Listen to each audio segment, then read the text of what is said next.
So, yeah, good morning, all of you. Am I audible to all of you? Can you hear me?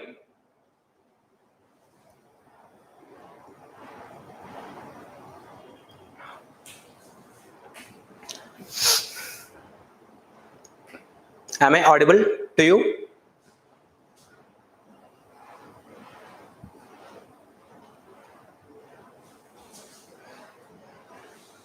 Good morning.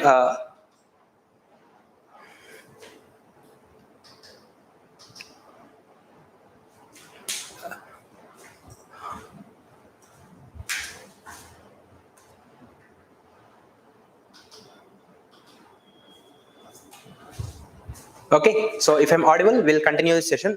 So yesterday, in yesterday's class, we have seen work interaction formulas in different processes, basically for the constant volume process. Okay, so let me quickly go through all these things that we discussed yesterday.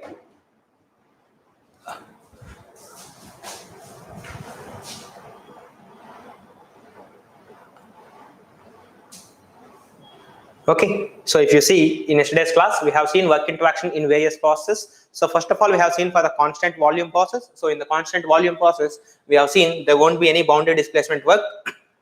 Next, after this, we went for constant pressure process, and constant pressure process is generally, physically, this is the process, this is the setup that how it happens. Basically, the pressures that are acting on the piston external to the system are constant at a given time. So, this is how we evaluated formula for this. And then, if based on the direction of the process, we determined whether the process is heat addition process or heat rejection process from the system. And after this, we went for this isothermal process, basically where your temperature remains constant, and work interaction work interaction formula is given by this particular W is equal to work interaction formula is in general given by this W is equal to P1 V1 ln V2 by V1.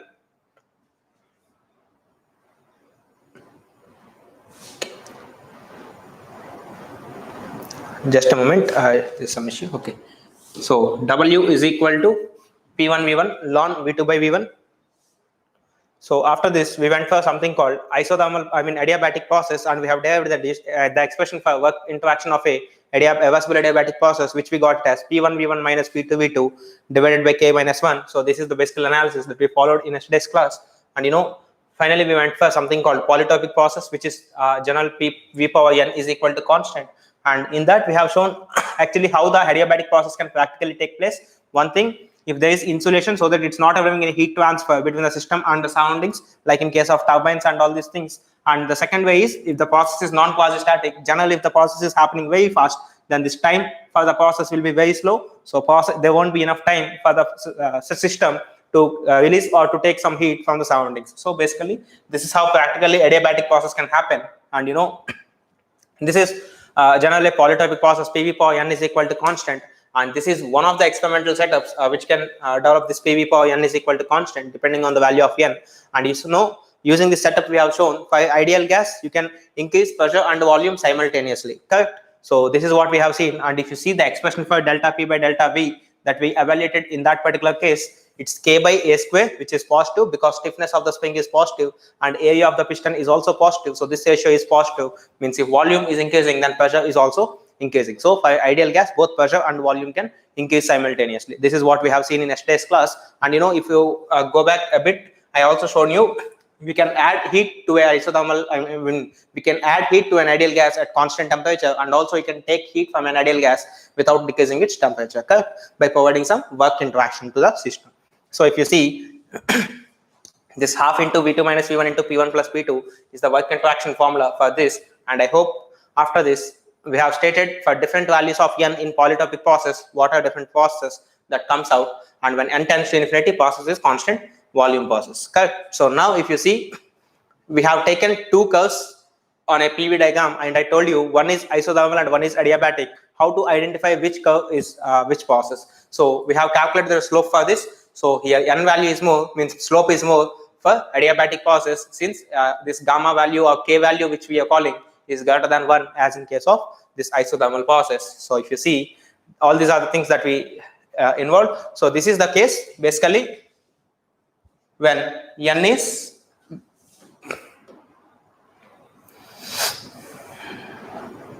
Okay, so let me take this expression.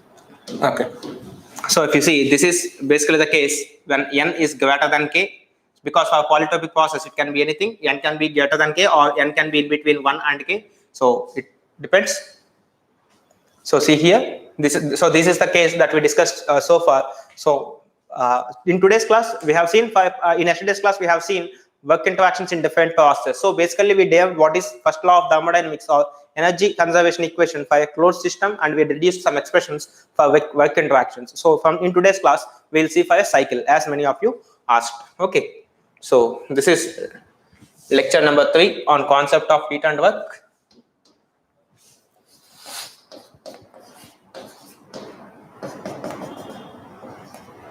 Lecture 3 for concept of heat and work. So see here, for A, K value is 1.4 internally, because A is treated as diatomic gas because it's a combination of nitrogen and oxygen. Both are diatomic gases that majorly constitute A. So for A is taken as 1.4, as I told you. Okay, so now first law of thermodynamics for a cycle. First law of thermodynamics for a cycle.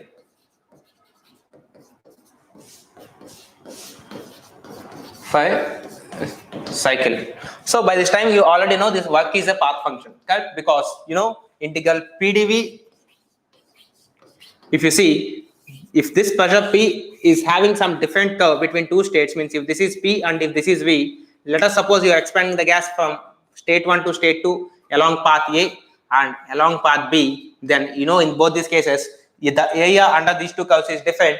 Work depends on path basically. So if you take this area, then definitely this area is less than this,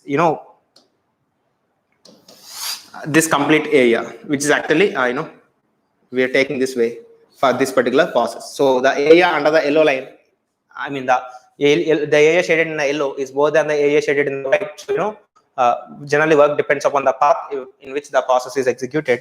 So it's basically a path function, which I told you. So in mathematical process, we denote that with del W. Okay. So now first law of thermodynamics for a cycle. For a cycle, first law of thermodynamics doesn't have any energy proofs, because let me tell you why. Del Q minus del W is equal to du. Correct? So basically this is for a process.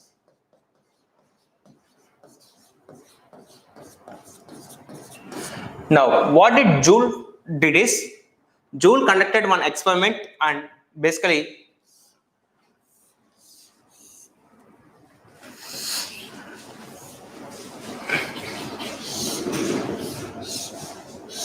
this is the experiment that he conducted. Now see here, there is some gas inside this system initially.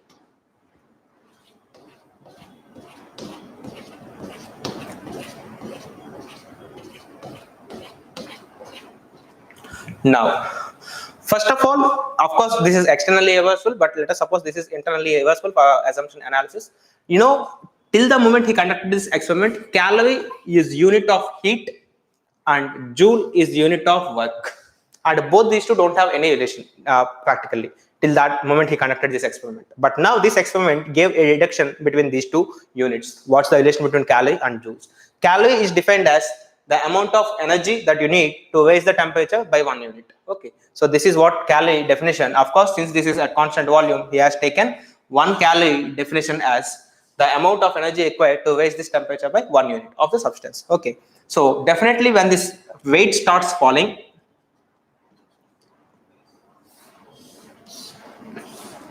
this paddle wheel rotates, and as a result of friction between this blade and the molecules, definitely some heat arises and temperature of the system raises. So for the raise of 1 calorie of for the raise of 1 degrees of temperature of this gas, the change in potential energy of this block is 4.18 joules. Okay, so generally to raise the temperature of this, the work done on this system is equal to 4.18 joules, which is the meaning of by the definition of calorie, and this equation came into existence. 1 calorie equal to 4.18 joules. Okay, so for raising, this will give you heat in general into the gas because of the friction. Then there is some work because of the falling of this block. and both should be equal, correct? Because let us assume no friction and ideal conditions, then the energy that is supplied should be equal to change in potential energy of the block, and the heat supplied is when equated to this work done, then 1 calorie is equal to 4.18 joules is what he got. Okay, so experimentally he observed that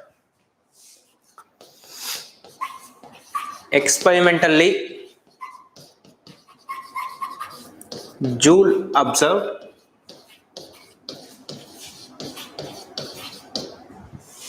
for a cycle.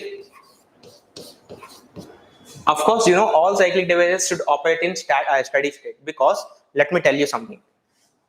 Let me draw this diagram that I have done in the initial day of my class. Let us suppose this is energy inlet, and let us suppose this is energy outlet, and there is some system inside, which is of course your gas or something that is sitting inside. So let us suppose the energy of the system is E system. Correct? So now if devices are executing cycles, then what happens? This energy of system at some point should remain constant, because if system is going in an unsteady way, what happens? This energy of the system keeps on increasing. But practically, if you see boilers and turbines, all these devices, they have certain temperature limits, correct? So if this energy of the system keeps on increasing, they get damaged. Yes or no? So similarly, if the energy of the system keeps on decreasing with time, then after some 100 or 150 cycles, your device stops operating. So which means this energy of the system should remain at steady state, means its value shouldn't change with time for cyclic devices, correct? Means which operate on cycle. Because if some energy is getting stored in every cycle, then after some 100 or 150 cycles, there comes huge enormous amount of energy that is getting stored inside the system, and it affects the operating conditions of the devices. And also, if the energy of the system is drastically decreasing, then after some 100 150 cycles, there won't be any energy within the system to perform some useful work for us. So this energy of the system is constant, which means U should remain, or basically you can call this as energy. In case of closed systems, this U of system should be constant. If this is the case, what about du? 0, correct? If du is 0, this delta Q is equal to delta W. See, generally we used heat for energy input and work for energy output. So actually, frankly speaking, here it should be like energy in should be equal to energy out. But since I am dealing differential terms, this del Q is equal to del W. So for a cycle, this is for a process, for some part of the process. So if you integrate this, cyclic integral del Q is equal to cyclic integral del W, and this implies sigma Q is equal to sigma W. This is what Joule found out experimentally and later supported mathematically after writing first law for a process. Okay, so sigma Q is equal to sigma W is the energy conservation equation, means total net heat interaction to the system should be equal to net work interaction. See, this sigma Q and sigma W, this sigma Q can involve the heat inputs and heat outputs as well. Suppose if there is heat input, we'll go for a plus sign. If there is heat output, means heat is ejected by the system, then we'll go for minus sign here. Sigma W, similarly, if there is work done by the system, we'll consider plus sign of the system, and if there is some work that is being added to the system, then definitely you'll go for sigma negative sign of the W. Okay, so this is how the first law of thermodynamics for a cycle is formulated, means if a system is executing a cycle, then the sum of net heat interactions of the cycle should be equal to sum of work interactions for that cycle. Okay, so we can frame this. First law of thermodynamics for a cycle. First law of thermodynamics for a cycle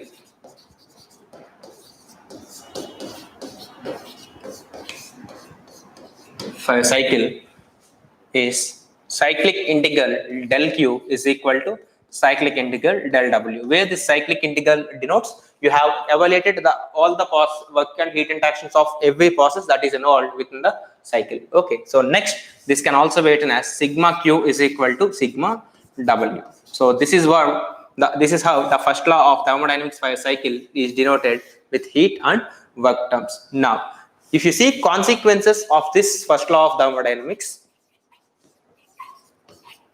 consequences of first law of thermodynamics.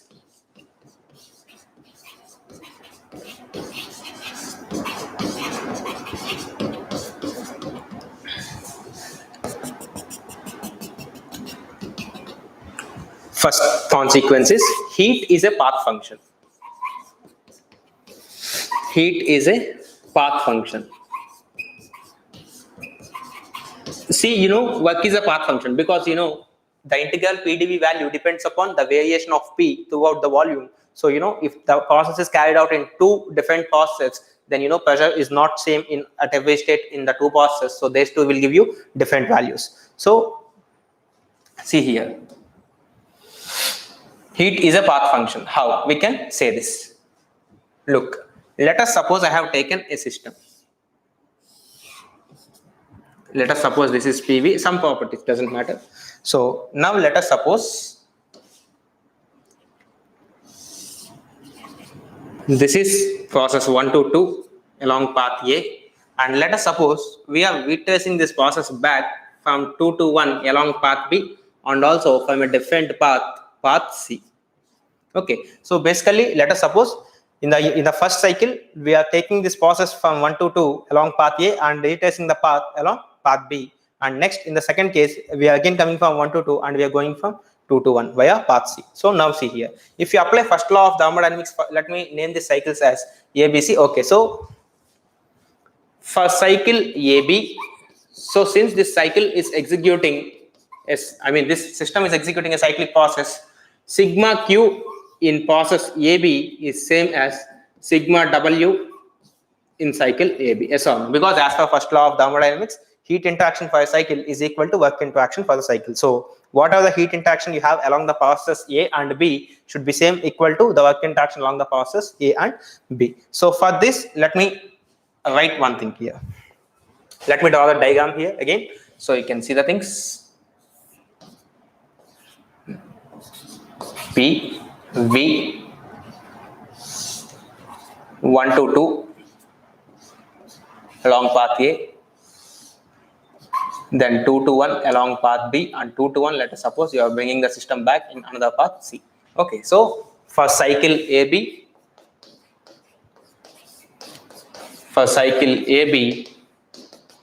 sigma Q along AB is equal to sigma Q along, sigma W along AB. Correct?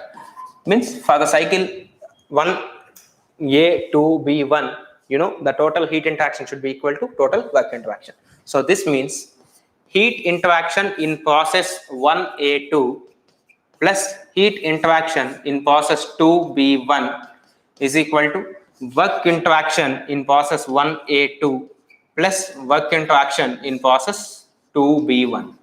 So this is one equation that is with us. Correct? This work interaction can be positive or negative depending upon the cycle, depending upon the process that is being executed, but generally I am writing W of 2B1. So for cycle AC, for cycle AC, so again if you write sigma Q AC is equal to sigma W AC, see what happens. Heat interaction within the process 1A2 plus heat interaction within the process 2C1. This time we are executing cycle from 1A2 to 2C1. Okay, so 2C1 is equal to W along 1A2 plus W along 2C1. Correct? Now let us suppose this is equation 2. So this implies, let me write something, 2 minus 1. So if you subtract this first equation from this second equation, look what happens. This term Q1A2 gets cancelled because subtracting these two equations, if you specify it more, subtracting first equation from second equation will eliminate this Q1A2 term from both these things. Correct? So which means you have Q2C1 minus Q2B1 is equal to W2C1 minus W2B1. Yes or no? This is what you have when you subtract equation 1 from equation 2. Now, if this is happening, see, work interaction in these two processes is not same, correct? Because work is a path function, it depends upon area under the curve. So if you see, if you project this onto volume axis, this process of work interaction in 2B1 is not same as process of work interaction in process 2C1, correct? Because both are two different paths, and if you project area, both curves won't give same area when projected onto volume axis, correct? Which means this equation is not equal to 0. Which means if these two are path functions, which you know, and if the difference is not equal to 0, then what about this difference? Is this equal to 0 or not equal to 0? If this difference is not equal to 0, then what about this difference? Is it equal to 0 or not equal to 0? All of you, please respond. I want some 20.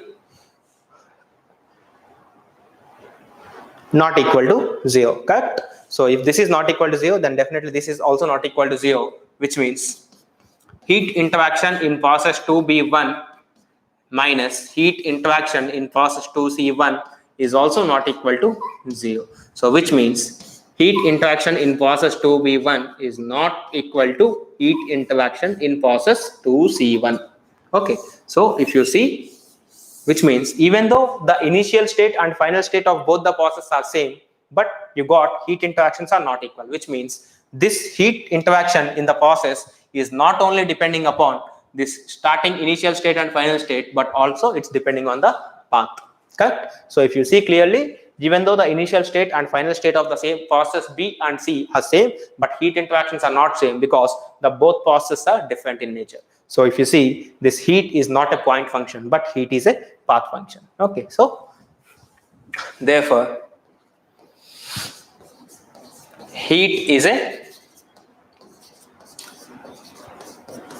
path function. So this is one consequence of first law of thermodynamics for a cycle. What are other properties of heat? Heat is a boundary phenomena. You can write heat is a path function, hence inexact differential.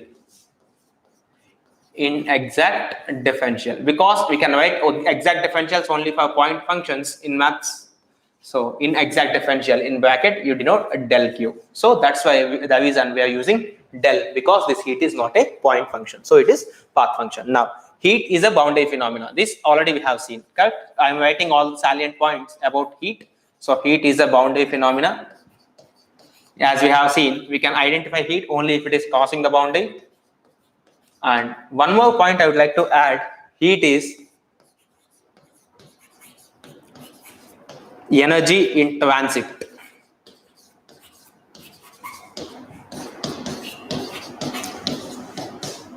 What is this energy in transit? Look, energy in transit means this energy transfer occurs by virtue of some property difference. For example, if you see, heat transfer occurs by virtue of some temperature difference, correct? Similarly, if you see, mass transfer occurs because of some concentration difference. But for work transfer, there is nothing like that, correct? You can add work or you can take work generally from any systems. But for transfer of heat, definitely you need the virtue of some temperature difference. So if you need for exchange of any energy, if you need some property variation or if you want some property gradient, then you call that a property, energies in transit, because they need some property variation for the transfer from one point to another point. Yeah, and heat is also a low grade energy. We'll talk what is heat, why heat is low grade energy. You can write for the time being, heat is low grade energy. For knowing what is low grade energy, you can write in the bracket, which I'll be showing you in the second law, 100% conversion of 100% conversion of heat to work, heat to mechanical work is not possible. Heat to mechanical work is not possible or impossible. Okay, so that's why this is called low grade energy in general. Okay, but generally mechanical work, it can be transferred completely. So that's why work is called high grade energy and heat is low grade energy in general. So all these are salient points about heat. Since we are talking about heat, I told you this point. So this is how generally you can see that heat doesn't only depend upon heat interaction. Quantity of heat interaction doesn't depend only on initial and final states, but it also depends upon the path in which we are dealing with. Okay, so next. This is first consequence. So let us go for the second consequence. Energy of the system means basically internal energy in case of closed systems. Energy of a system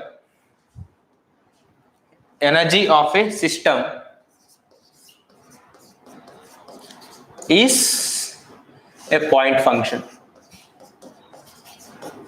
is a point function. So let us see what is a point function.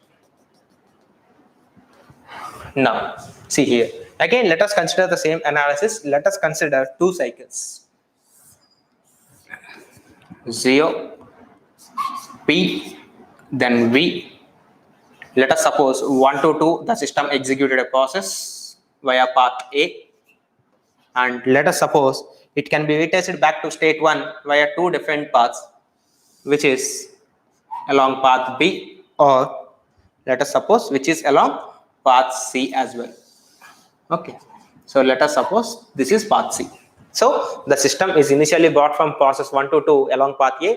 Now there are two possibilities that system can trace back to path, state 1 via path B or via path C. So let us write first law analysis for this. As per first law for a cycle,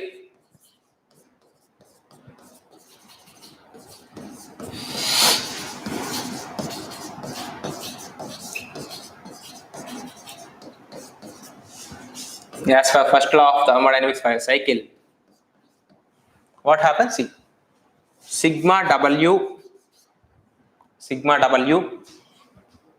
for sigma W for cycle AB is equal to sigma Q for cycle AB. Correct? Or if you want, you can retest these equations generally. Sigma Q for path AB is same as sigma W for path AB. Okay, so now if this is the case, what is heat interaction in process 1A2? Let us call that as Q1A2 plus Q2B1 is equal to W1A2 plus W2B1. Correct? Let us call this as equation 1. Now, for cycle AC, sigma Q AC is same as sigma W AC. Correct? I hope you are writing notes with me because it's a simple analysis that I'm dealing with. So you can write. So Q1A2 plus Q2C1 is same as W1A2 plus W2C1. Let us suppose this is equation number 2. So again, if I subtract these two equations, 2 minus 1, then what happens? See here.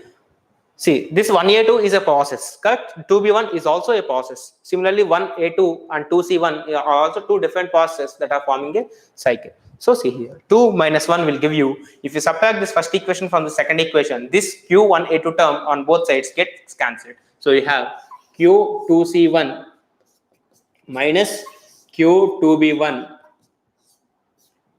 is equal to W2C1 minus W2B1. Correct. So from this equation, if you manipulate small things, if you bring this W2C1 to the left hand side and if you move this Q2B1 to the right hand side, you have terms like this implies, see, I'm doing that, Q2C1 minus W2C1 is equal to, means if I'm bringing this W2C1 to the left hand side and if I'm moving this QTB1 on the right hand side, Q2B1 minus W2B1. And this Q minus W is nothing but change in internal energy of the system for a closed system, yes or no? So this implies Q minus W is equal to delta U. So delta U along 2C1 is same as delta U along 2B1. Which means if the system is executing a process either from state 1 to 2 via path B or via path C, the internal energy is remaining constant. Correct. So if you see, means internal energy is just a point function. It depends, point function in the sense it depends only on the points, like initial state of the system and final state of the system, but it's not depending on the path in which you are taking back the system. Correct. So if this is the case, then you can say internal energy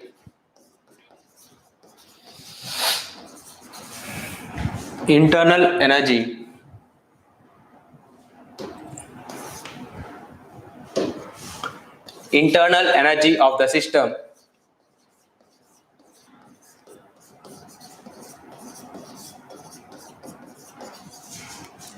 is a point function. Is a point function. Means if you take two processes, it depends. If you take two states, and if you go to any process from state 1 to state 2, the internal energy change means constant, which means the internal energy depends only on the state of the system. So now if you see in a cycle, what happens? The initial internal energy of the system is same as the final internal energy, because the initial and final states of the system are same. So if I cycle, if you see, so if you take a system through this process from state 1 to state 2, and if you bring it back along some process 2b1, then you know the internal energy of the system which is changing here, the change is again retraced back in the reverse process. And since for a cycle this initial and final points are same, in a cycle total change in internal energy is 0. Okay, so because internal energy is depending only on point difference, so for example from 1 to 2 you have some process defined, but for a cycle if the initial and final states are same, then internal energy after experiencing changes in its value again reaches to the initial value where you have started this cycle, correct? So if you see is a point function, and total change of internal energy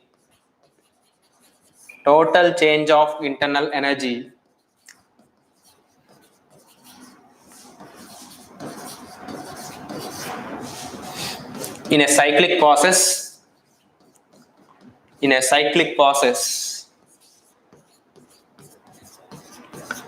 executed by a closed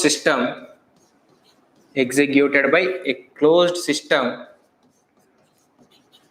is 0. Okay, now I hope I cleared you, Ajay, how for a cycle sigma q is equal to sigma w.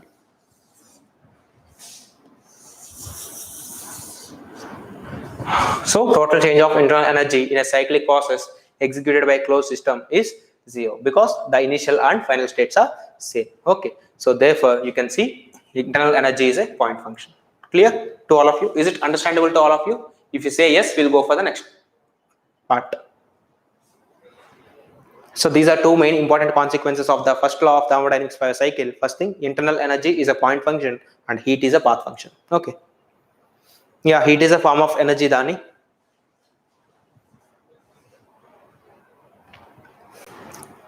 Okay, clear to all of you? So we are going, okay. So now if you see, we have calculated work interactions for different processes in closed systems, correct? Basically constant volume process, constant other process as well. You know, constant pressure, constant temperature, then adiabatic, and you know these things. So now let us evaluate the heat interaction expressions for different processes of a cycle. Okay, so let us do that. Heat interactions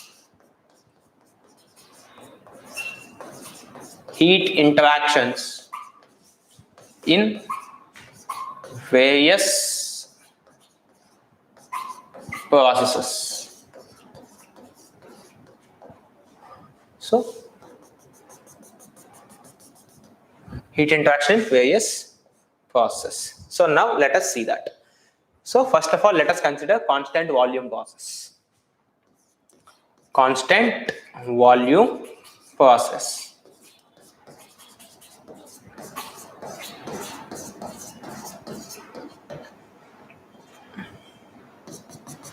I hope this board is not responding at some moments, but I hope everything is being understandable to you. So first, in constant volume process, V is equal to constant.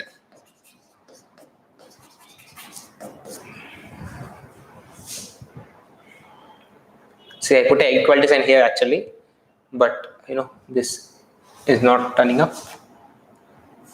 So V is equal to constant. Okay, so let us suppose V is equal to constant. Then, since we are talking about a process, we can apply our first law of thermodynamics for a process. We have del Q minus del W is equal to du. So if this del W is 0, because in yesterday's class we have seen del W is equal to P dV. So this implies if dV is equal to 0,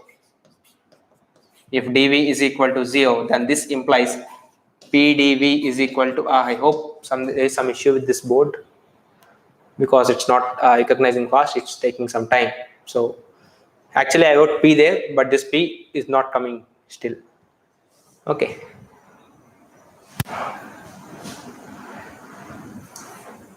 If dV is equal to 0, this implies PdV is equal to 0. Okay, so let us write things meanwhile. So if PdV is equal to 0, this implies del W. See, now P came and this delta is not. Delta W is equal to 0. Okay, so this implies this del Q is equal to du. This del Q is equal to du. See, now this del is repeated 2 times again. Del W is equal to 0. So del Q is equal to del W, which means if you take integral, Q is nothing but change in this internal energy, which is mCv dt for ideal gas. Or you can write delta T, because generally we are writing complete terms, so mCv delta T. So heat interaction is equal to mCv T2 minus T1. So basically heat interaction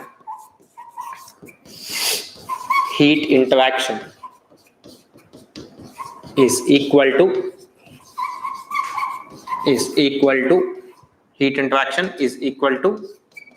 change in internal energy of the system.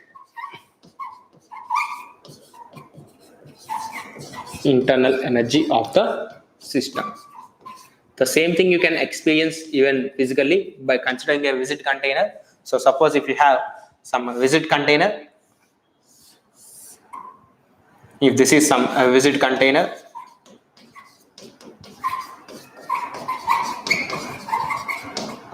then let us suppose you are putting some energy input, which is in terms of heat in general, and if this boundary can't be displaced because this container is a rigid container, then what happens? Whatever the energy that you are supplying is stored in energy of the system, correct? Because I told you E in minus E out is equal to change in energy of the system. So if you see, if this energy is not going out in form of work and also in form of heat, so net heat interaction is equal to change in energy of the system, which we have seen here in this case. Okay, and for an ideal gas, internal energy change is equal to mCv dt. You can write this. Next. 2. Constant pressure process.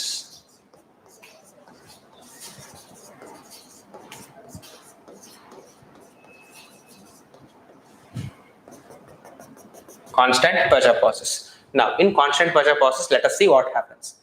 Del Q minus del W is equal to du. So this implies Q is equal to W plus delta U. Correct? So now let us suppose the system is executing a constant pressure process. So if this is 0, if this is P, and if this is V, then in constant pressure process between V1 and V2, if this is happening at a constant pressure P, then this Q is equal to, in yesterday's class we have deduced formula for this work expression, because this is area under this, we can write P into V2 minus V1. And generally if you write this delta U as U2 minus U1, then this Q is equal to P2 V2 plus U2 minus P1 V1 minus plus U1, correct? And the terms generally internal energy plus this product PV is called flow work of the system. So which is generally denoted, this PV is called flow work of the system because this is due to displacement of this piston and all these things, and this is called enthalpy, basically H2 minus H1, where H is called enthalpy, which is just mathematical combination of U plus PV. Okay, so Q is equal to basically enthalpy change the system, and we have seen this particular expression in when deriving the definition of Cp. So you can write this as mCp into T2 minus T1 always for an ideal gas. Okay, so therefore for constant pressure process, internal energy change is equal to mCp into T2 minus T1. If you remember during the definition while defining what is Cp, we got this expression du plus pdv, and then I divided with mdt, and I have taken this value as R basically. So if you remember that, you can write mCp into T2 minus T1. So if temperature changes are known to you, you can always calculate what the heat transfer in a constant pressure process. Now in constant temperature process, let us talk about that. Constant temperature process.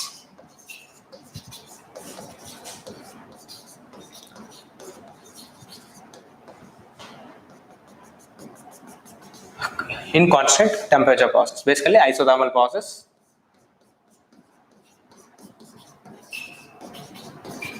See, for ideal gas, we obtain du is equal to mCv dt. Correct? So if T is equal to constant,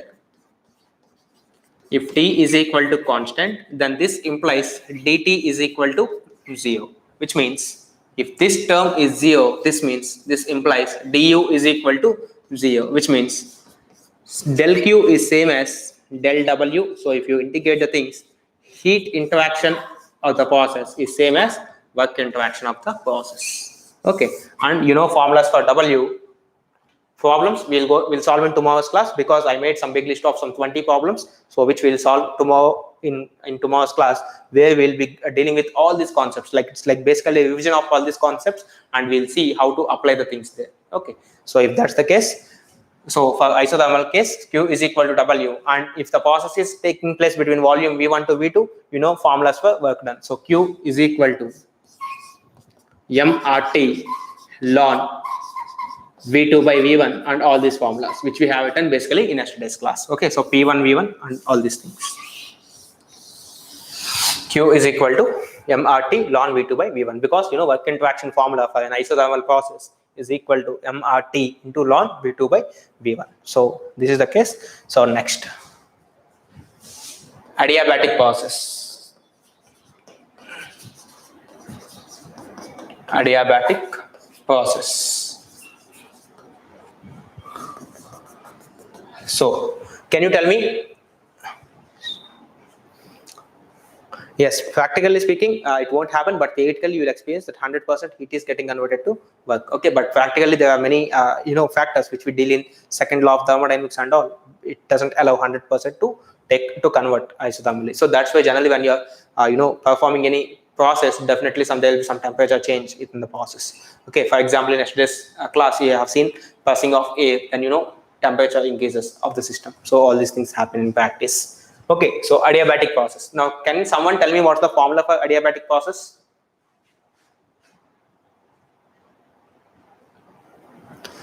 Can someone tell me what's the formula for adiabatic process? See, almost some 20 people are online. So tell me, can someone of you tell me what's the formula for this adiabatic process for heat transfer? 0, correct? There's no formula, because the process adiabatic means itself the value of heat interaction is 0, correct? That's for work interaction outside, but I'm asking you for heat interaction. So if you see the adiabatic process,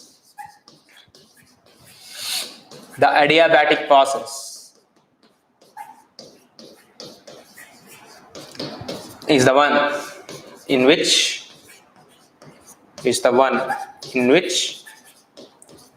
heat interaction is 0, in which a heat interaction is 0, which means Q is equal to 0. Okay, so there is no heat interaction basically in adiabatic process. Now let us derive expression for polytropic process. Means generally by putting PV power n is equal to constant.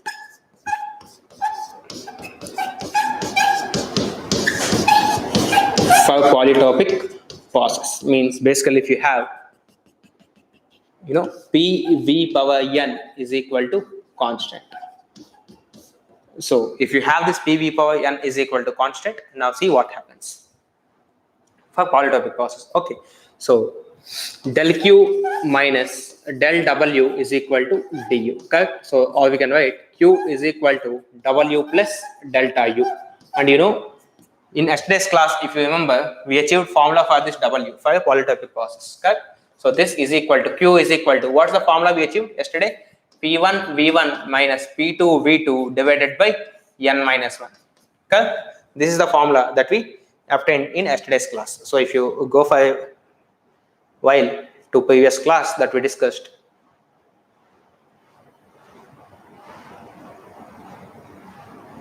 So here if you see, work interaction formula is P1V1 minus P2V2 divided by N minus 1, and this is for a polytropic process. So we made this statement in yesterday's class. So now using this result at that point,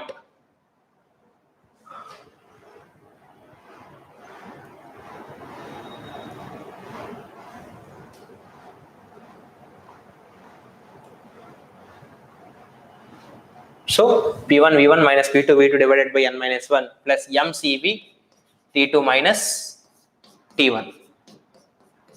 Because change is final minus initial, so MCV T2 minus T1. So if you see Q is equal to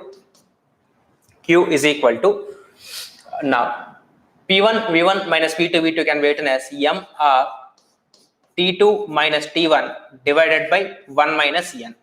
We can write this. See, by changing a minus n in numerator, I have changed the minus n in denominator also. I have written 1 minus n plus M into this CV can be written as K by,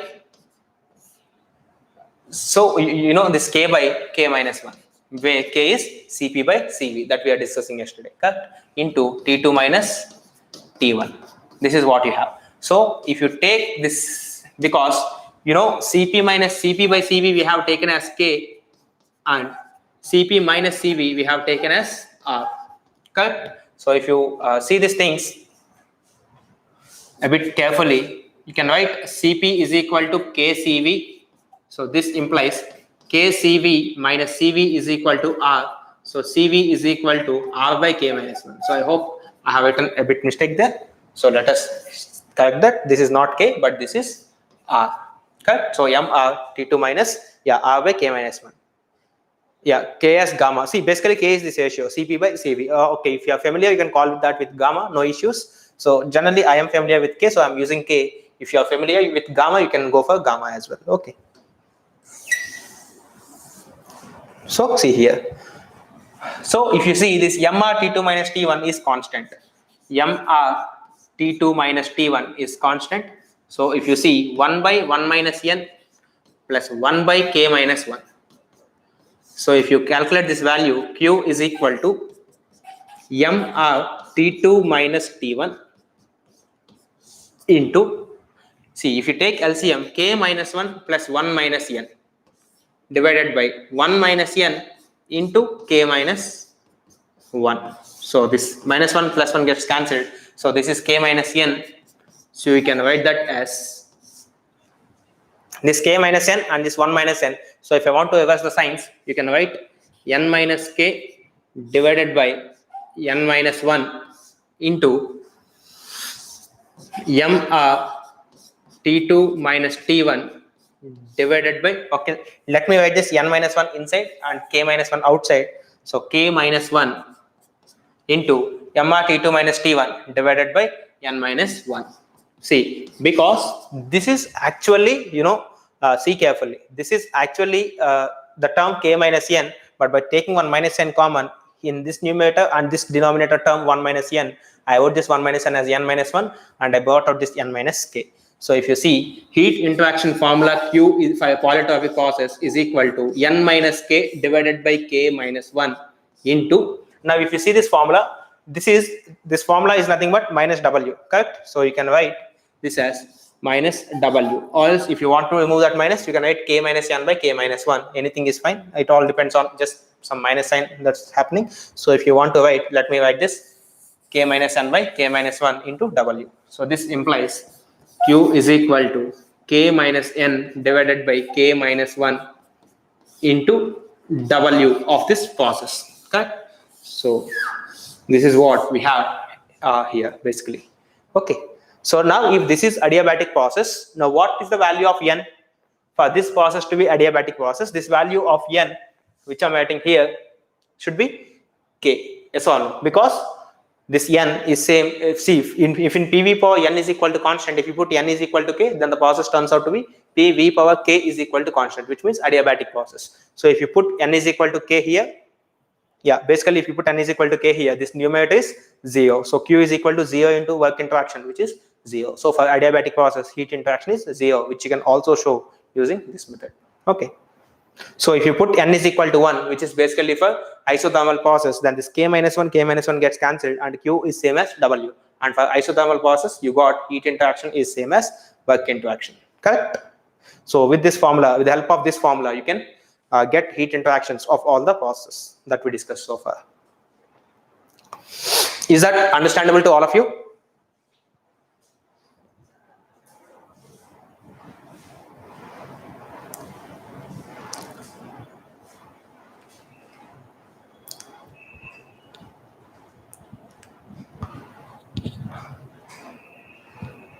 Okay, is that clear to all of you? Is it understandable to all of you? If yes, say yes, or if no, if you can say no, and I'll repeat the things.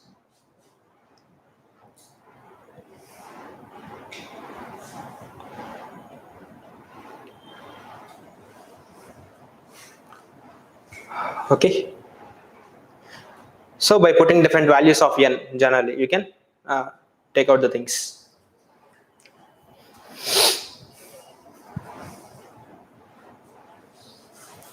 If n value is very large, then this process turns out to be constant volume process. So for finite value of Q, this should be very less, because if this is very large, and if W is very less, practically we say that work interaction is very small, which is 0 initially for constant volume process. Okay. So if that's the session, then we'll discuss problems in tomorrow's class, and I'm ending up this session because I'm not feeling well today, so that's the only issue. So I'm ending up this session here. With all this knowledge that we have, we'll solve some problems in tomorrow's class. Okay, thank you all.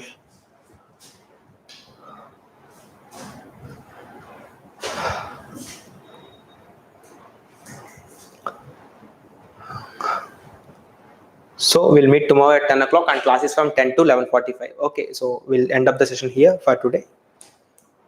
So we'll meet tomorrow. Yeah, thank you all.